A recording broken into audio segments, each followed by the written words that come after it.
So mga tol, matapos nga pong pumutok ang balita na pinagkukumpara ang dalawang Pinoy boxer natin na si former 3 Division World Champion General Casimero at current Unified IBF at WBA Super Bantamweight World Champion Marlon Tapales, ng mga nag-comment sa video ni Tapales na nagyayabang na daw ito. Titiklop din naman daw kay Naoya Inoue.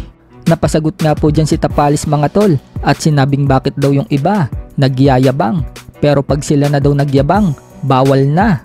At may sumagot naman ng isang fan sa sinabi ni Tapales. Wika nito, si Cuadro Alas daw kasi may napatunayan na, habang siya, split decision lang daw ang resulta sa huling laban niya kontra kay Murodjon Akhmadaliev. Wag na lang daw magsalita si Tapales, mag-focus na lang daw ito sa training para nakahanda daw siya sa labang kay Naoya Inoue. Sinagot naman po yan ni Tapales mga tol at sinabing bakit yung huling laban daw ni Casimero, ano daw nangyari. Dahil sa mga banat ni Tapales mga tol, sinabi ng mga boxing fans na maglaban na lang daw sila ni Casimero para malaman daw kung sino daw ang magaling sa kanilang dalawa.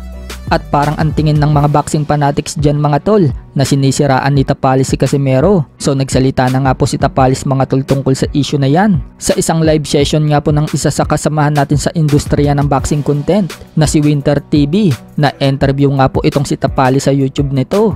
Paliwanag ni Tapales, nililinaw daw niya sa mga boxing community bakit daw sila pinagkukumparang dalawa ni Casimero. Parehas daw silang Pinoy na nakikipag-compete sa iba't ibang bansa, pero bakit tila pinaglalaban daw silang dalawa? Dagdag pa ni Tapales mga tol, gusto din daw niya linawin na hindi daw siya naninira kay Cuadro Alas. At bakit daw niya sisiraan ng boksingerong may napatunayan na sa larangan ng boxing?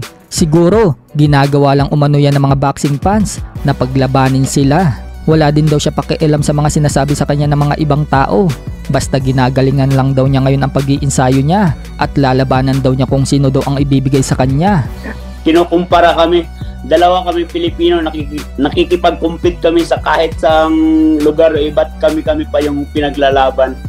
Tsaka gusto ko lang linawin, hindi po ako naninira kay General Casimero at hindi po ako dapat manira at hindi ako lalong-lalo na sa isang boksingero na may napatunayan na sa larangan ng isang sa boxing. Samantala, sa video nga po kung saan nagkaroon sila ng issue ni Casimero, sinagot ni Tapales sa mga boxing fans na nagmamaliit sa kanya.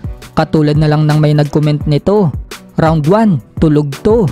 Sagot ni Tapales mga tol, "Maniniwala ako sa iyo sir, pagliliit ang tiyan mo. Hehe, magbantay ka na lang ng anak mo sir." Sinabi naman ng isang ito, "Round 6 ka lang dol." Sagot ni Tapales, "Saan ka nagpahula idol?"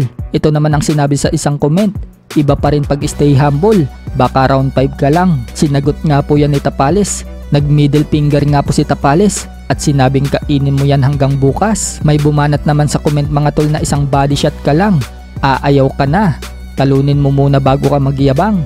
Kaya sagot ni Tapales, pag iba magyayabang, okay lang, pag kami hindi. Ito naman ang sinabi ng isang fan, "Real talk, wala kang pag-asa Tapales, 100% sure na talo ka.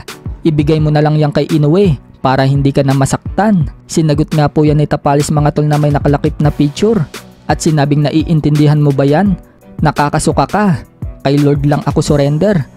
At ito naman ang last na comment na sinagot ni Tapales mga tol. "Ngayon pa lang, nakikita ko na kinakabahan ka na kay Inoue dahil sa galing niya, pero challenge mo yan. Iwasan mo lang na matamaan ka ng isang solid punch.